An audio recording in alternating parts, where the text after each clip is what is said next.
Good afternoon. This is the last session on the last day, and they saved the best for last, the TRISO fuel work.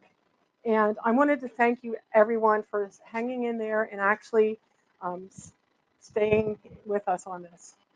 So we have two distinct topics, and as you can see on the screen with the slides, we have the first area is thermomechanical properties of TRISO fuel coatings. And why do we want to do this research? We want to get experimental data as needed for fuel performance modeling, and the inner pyrolytic carbon and the SiC layers are very important. And we also have to worry about fission product attack. And you'll see up on the upper right-hand corner a picture of an irradiated TRISO fuel kernel, and you'll see that there's the buffer is broken and things are happening there. So we also want you to focus on the most sensitive and most important properties as a function of neutron irradiation. And those are basically pyrolytic carbon irradiation-induced creep and dimensional changes, and we'll go through and discuss those at length. The buffer properties of the bond strength with the inner pyrolytic carbon layer, irradiated, unirradiated, we don't have property data for that. And so if you are able to provide a new measurement technique to get that bond strength and these properties, that would be very much appreciated and encouraged. Our second topic is to look at the neutron irradiation effect in our TRISO silicon carbon layers. That this is RC 4.2. And there's very limited work that has been done on the neutron irradiation-induced polymorphism in the SiC. And what do I mean by that? There is a mechanism where we go from cubic beta silicon carbide to hexagonal alpha silicon carbide in a polymorphic transition, and then the alpha SiC stage actually precipitates with the fission products. So it hasn't been well explained by any of the models or any known nucleation method. So we would really like to have proposals that have advanced spectroscopy methods, SEM, TEM, high resolution TEM, and experimental methods to measure unirradiated and irradiated TRISO silicon carbide layers at the different irradiation doses as requested. And why is this important?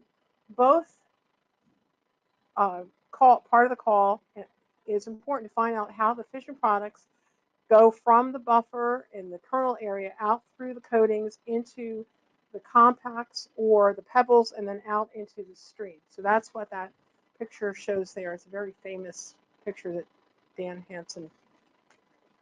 Hansen made. Let's talk about what proposals must do, not do, and what you should consider. Okay. We want you to focus on experimental data. And for instance, in the first call, we want you to focus on those that are the greatest impact. And we have just recently published the Idaho National Lab document by Skurjank and Colin. Skurjank is the first name on this, and you'll see the reference in the call. And we actually have listed and done the sensitivity parameters so you can see which ones are important. The most important are basically the creep and the strength, the strength on this. So we would go and I can answer specific questions on that later. We want you to use the most prototypic neutron irradiated TRISO materials or unirradiated buffer materials available from the program. So please coordinate with our people on that. We hope that you will basically come up with very carefully designed experiments to provide new measurements for the materials properties and to characterize the neutron-induced behavior. So any new phenomenon that you are going to measure, we want to make sure that we can replicate it in a hot cell, or you can even work in a glove box and work with us later, perhaps, to get that done in one of our hot cells. Again, we want to have useful results. For TRISO performance models like Parfum and any vendor methods that will come along. And they have to be useful in the sense that they have to be relevant for the operating conditions and the accident conditions that the fuel would see.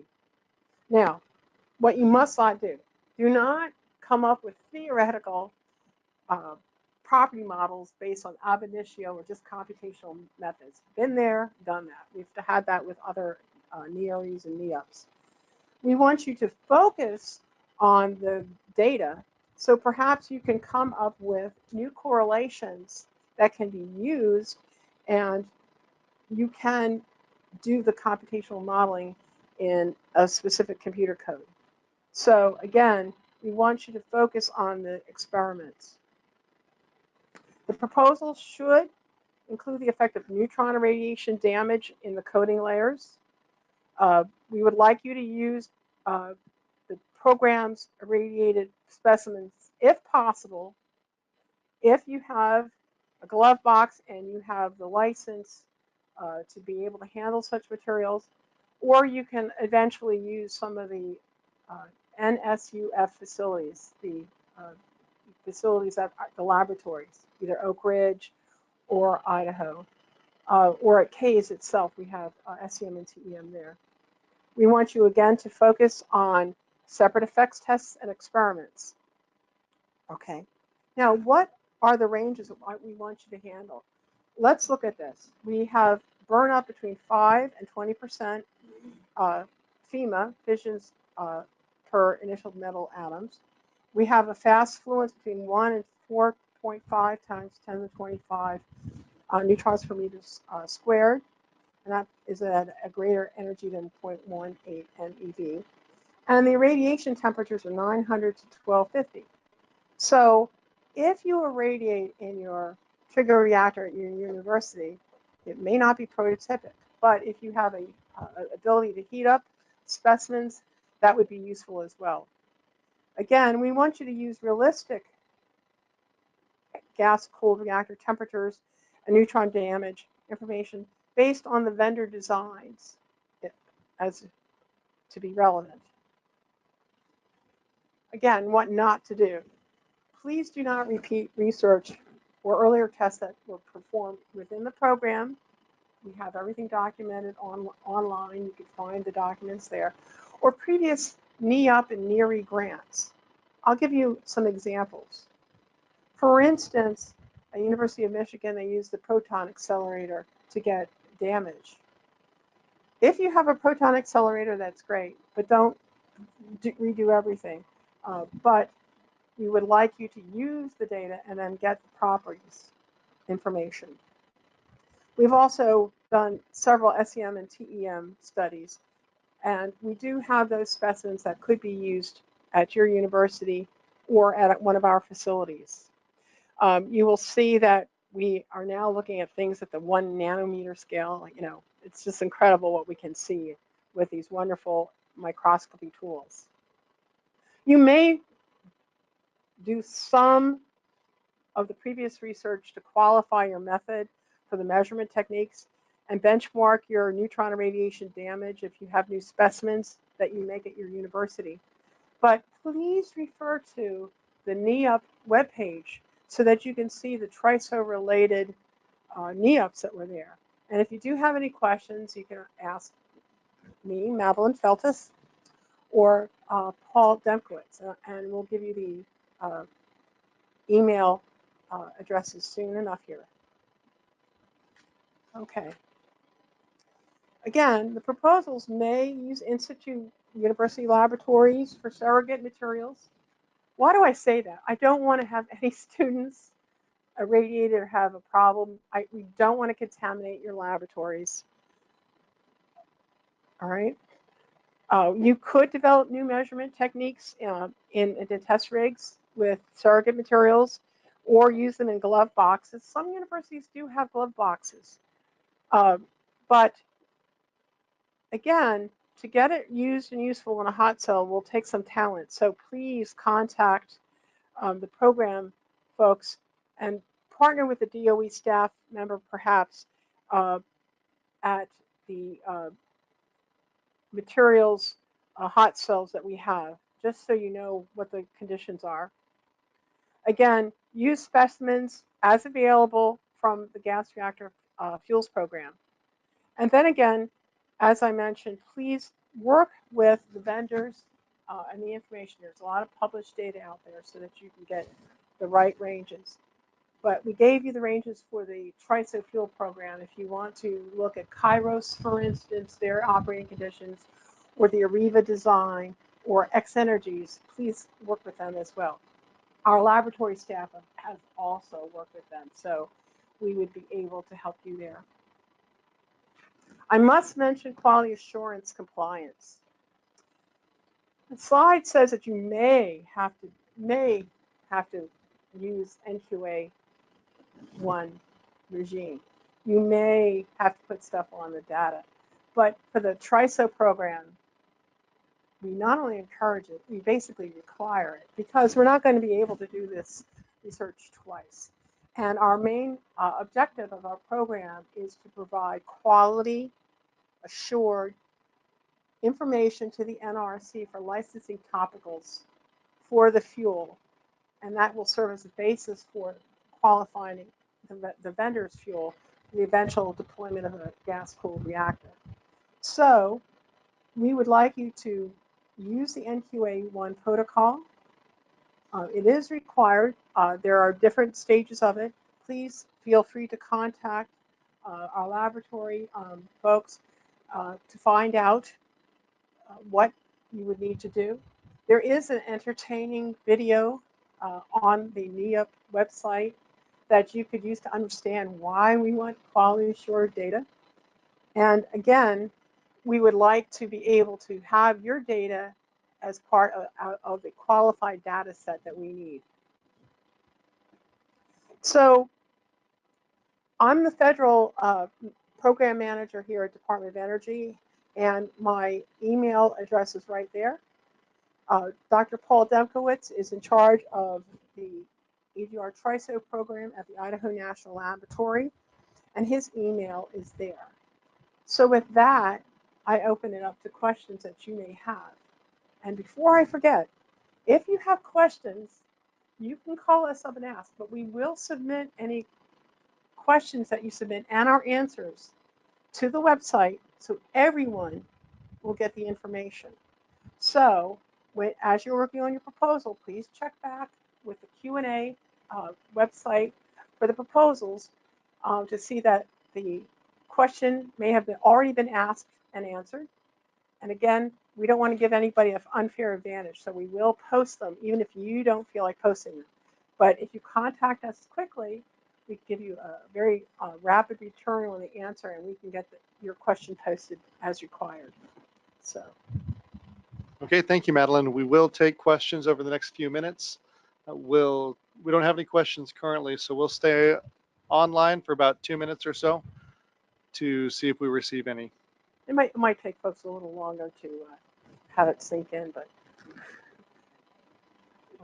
or turn off the mute button.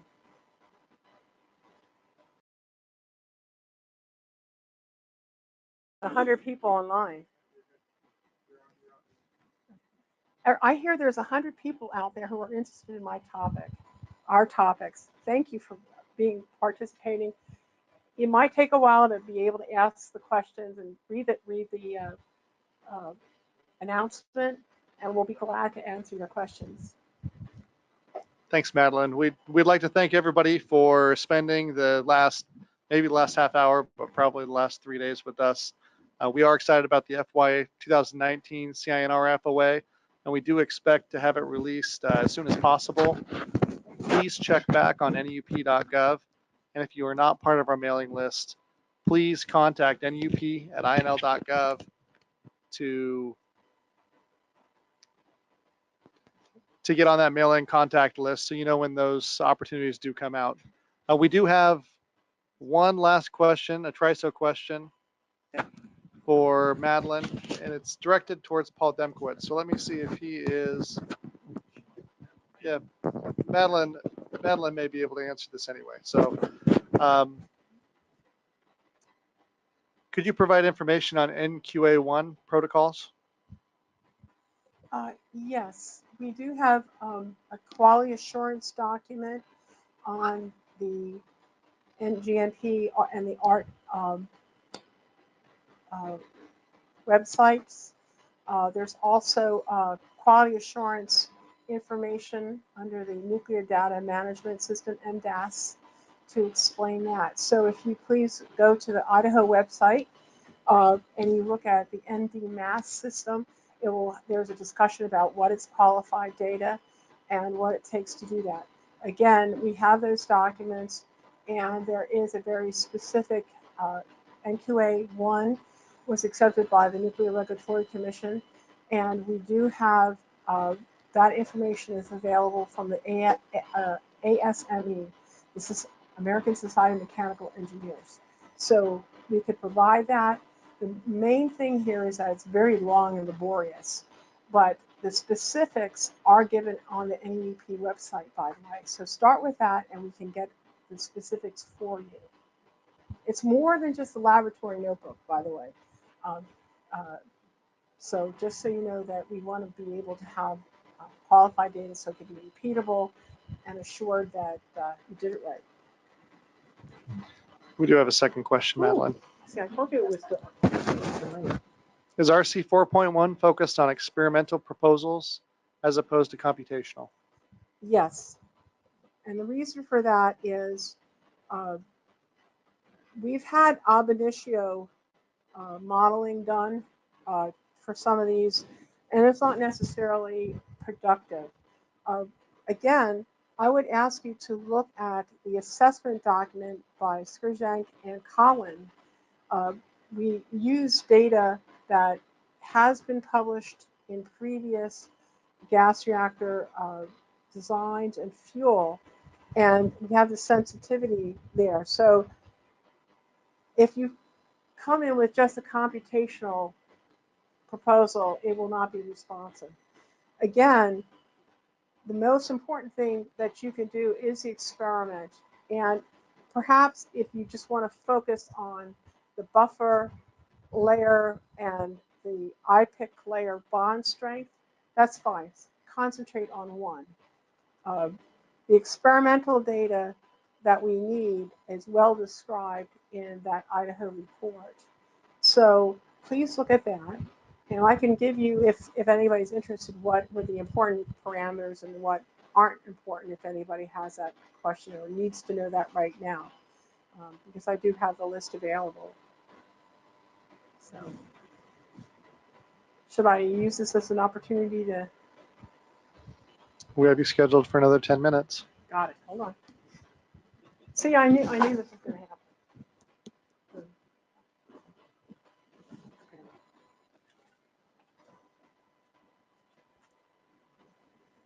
Again, this is from the Idaho report that's listed as INL/EXT18, and it's 44631, Skrzek and Blaise Collin. It was actually published last week. So the properties that have no significant impact are kernel swelling rates, kernel thermal conductivity, buffer elastic modulus, Poisson's ratio, buffer irradiation-induced creep, Poisson's radiation creep, and buffer irradiation-induced dimensional change, thermal conductivity and expansion, and then the PYC thermal conductivity and expansion, and the same thing with the SIC thermal conductivity and expansion. Then you would say, wow, that's almost everything. No, not quite. The most important is the pyrolytic carbon irradiation-induced creep and strain, the dimensional change. There's a table. It's number 26. It's on page 66 of the report. And you will see that we have it as a function of the radiation temperature. The increased probability of failures are there. And you'll actually see the sensitivity factors that came out of this. The two I mentioned, again, were the PYC irradiation-induced creep and the irradiation-induced dimensional change. Some of the Weibull statistics parameters are important. The silicon carbide elastic modulus is very important. and the PYC elastic moduli is also very important. So if you can help us with those properties, that would be great. So for instance, if you were to come in and say, oh, well, I want to do thermal conductivity of pyrolytic carbon, that's great. Been there, done that, and it's not that important. So please use this as guidance. I hope that answers the question. Thanks, Madeline. I think those are all the questions that we have left on the TRISO area. Once again, thank you, and please stay updated on NEP.gov over the next couple of weeks to see the official release. Thanks for joining us, and have a great evening.